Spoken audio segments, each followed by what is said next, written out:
We are a family of 4. We are transitioning from going to 2 incomes down to 1. Here are some things that I've been employing really for years, but I thought I would share with others if you are on a similar journey.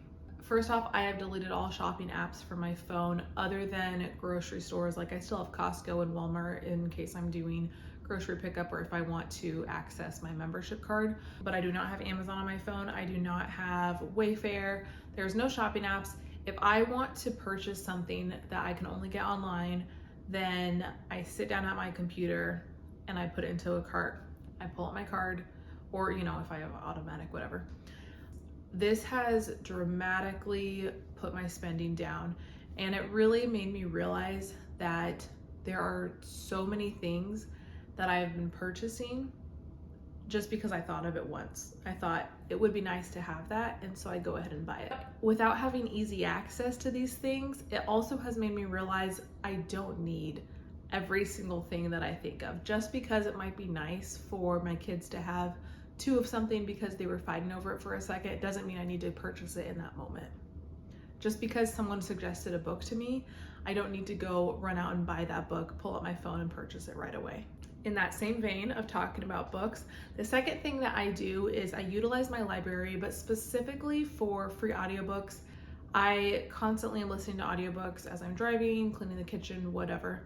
I use the apps Libby and Hoopla. These are both through your library. Some libraries might only have one. I'm thankful that my libraries are connected to both apps, and I am able to get all my audiobooks on there. Hoopla, I find, is a little more updated. They have a little more of the books that just came out, but Libby has a ton of options as well. On Libby, you have sort of a limit to how many books your library has the license to, it seems, and so you might have to put a book on hold and then it will send you a notification when your book is ready. On Hoopla, there is no waiting in line. However, you are limited to 10 books a month. So I really only ever run into a checkout problem if I have been checking out a bunch of books that I didn't like and then, return them and get up to my limit of 10 for that month. But between the two, I am never without an audiobook to listen to, and I do not spend money on audiobooks. Number 3 is niche thrift stores. So for me, I'm so thankful to have a local craft thrift store, and I love to sew. So that's where I really try to get all my fabric and my notions and my sewing patterns if I can, but they have tons of things beyond that. I can also get rubber stamps for my kids. I can get paper. I was just there yesterday, and of course this is specific to your specific store, but the place where I was at, they had a ton of just blank paper that was marked free. And so if I wanted to just get paper for my kids to color on, I could just grab some of those. They have markers, crayons, coloring books, tons of things. Everyone is of course going to be a little bit different. There is a website that I will put a link to in the description that has a full list of different craft stores all throughout the country. Next would be a car vacuum place. Now, at least where I live, which is in the Midwest, has a ton of options for car wash places, but in addition, they often have free vacuums. The vacuums are just more powerful than what I have at home, so I do prefer to go to this place. Plus, when you're at home, I don't know, I'm taking stuff out of the car, I'm trying to put it away, I'm going back out.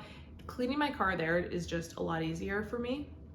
So if I don't have my kids in my car, I will take their car seats out. I will, vacuum out as much as I can. And then my place also has a washing mat place. This is just so good for my mind. It gives me a lot of mental clarity. Once my car is washed out, it just feels so much better. But I'm also not paying to get my car detailed, because if I go to a place like this, the job that I'm able to do there is much better than what I'm usually able to do at home.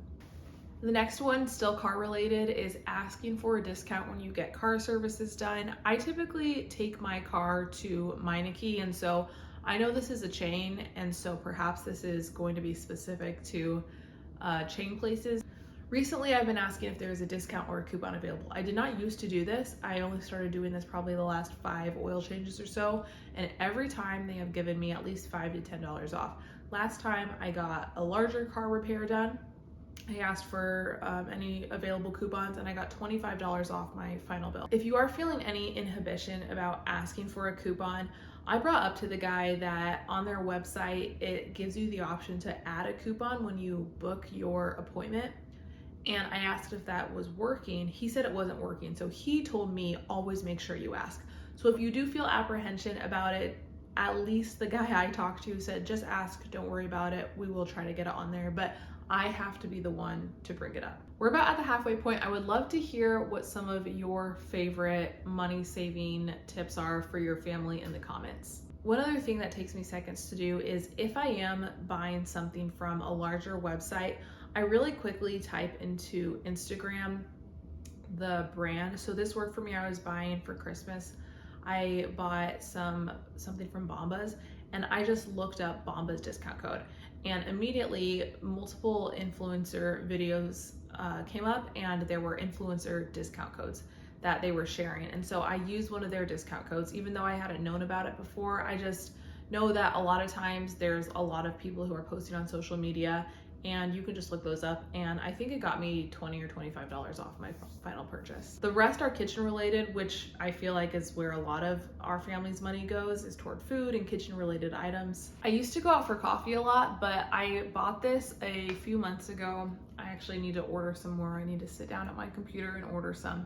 But it's the Nescafe Gold Espresso. I heard about it on a podcast and thought I would give it a try. And honestly, it tastes just as similar to a regular latte. And I used to be a barista for many years, so I'm not just saying this to like get you to buy something at all. I usually mix a couple teaspoons with honey and I pour some boiling water over it. I mix it up to make sure it's all melted together. I pour in ice and milk, and it tastes just as good to me as a regular iced latte. I'm not saying I never go out for coffee, especially if I'm meeting a friend or something. I'm not afraid to spend money on coffee, but it is nice to be able to just make something at home and not feel the need to go out and go through a coffee drive-through every time I'm running errands. This one's specific, but if you have young kids like I do, I have these applesauce packs. I bought them from Amazon a couple years ago. I'll put the link in the description. I don't buy applesauce packs anymore. I don't buy yogurt packs. I just put the yogurt and the applesauce into these, and my kids love them. They probably are getting more actually than what I would be buying at the store. And then I'm not spending money, like it's like 4 or 5 times the amount of money that you're buying on those packs versus just getting a jar and putting it in here. And of course, it's even cheaper if you're making your own applesauce and yogurt. And on that note, the next hack is making your own yogurt. This does not take a lot of culinary skill. I use my pressure cooker. Chances are if you have a pressure cooker, yours has a setting to do this. You can also do it in a crock pot, or you can just do it on the stove. But making your own yogurt, look up a recipe. It just takes 2 ingredients, whole milk and whole fat yogurt. If you keep some of the yogurt that you've made, set it aside, make sure it doesn't get eaten. You can just keep making it. Just buy whole milk and make it again. Another dairy related one, we do not go out for ice cream. We do something much better. Instead of going to an ice cream shop and, trying to corral a couple kids to sit down, not run around, whatever, we just buy a carton of ice cream. We buy cones at the grocery store and we take it to the park. Bring an ice cream scoop and paper towels and wipes. Definitely don't forget those. But this has been so much more fun for our family. Instead of trying to corral everyone and make sure that we're not spilling our ice cream or something like that, we're already outside. We are at the park so the kids can go straight to playing, and no one is going to turn down an opportunity. We've also just texted friends and say, hey, we are bringing ice cream and cones to the park. Come meet us there. It's been a really great way to get together with people, and it costs our whole family $6, maybe $7 if we want to buy the fanciest, nicest ice cream that we can find. Related to cold food items, keeping a cooler in the trunk of your car. This is something I started doing recently, and it has definitely helped me. Sometimes you are out and about and in a way you can't help but buy something because your kids need a snack or you need lunch or something like that. So just keeping a cooler in the back of my car and just throwing some things in there, throwing snacks in, throwing some extra waters that I know will be helpful to the family. Even though our church is only 10 minutes away, I will even bring snacks with us when we leave for church in the morning, because I have a 1-year-old and a 3-year-old, and immediately when they get into the car, they want a snack. And so I just try to keep the car stocked with things that we need so that we are not having to make frequent stops more than is necessary. The last one, this is fairly specific, but having food apps on your phone. I only do this for Chick-fil-A, but about once a week, every 2 weeks, I get a free breakfast item specifically from Chick-fil-A. And I have friends who say that the ones in their town, they send it like every Tuesday. They always get a free breakfast item. Now, going out for fast food is not for everyone, but I really only do this if I am alone. I don't like to, get the kids in the car and then go do this, because otherwise then I am spending more money. But if I can get just a free item every once in a while, I'm happy to keep the app on my phone. And then it's always a nice treat. If I'm out and about, I just check to see if I have something free on there, and I get that. That one's not necessarily saving money, it's more just getting something for free, but it's kind of fun every once in a while.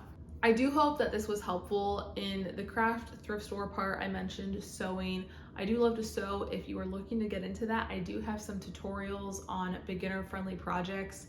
I hope this was helpful for you, and I will see you next time.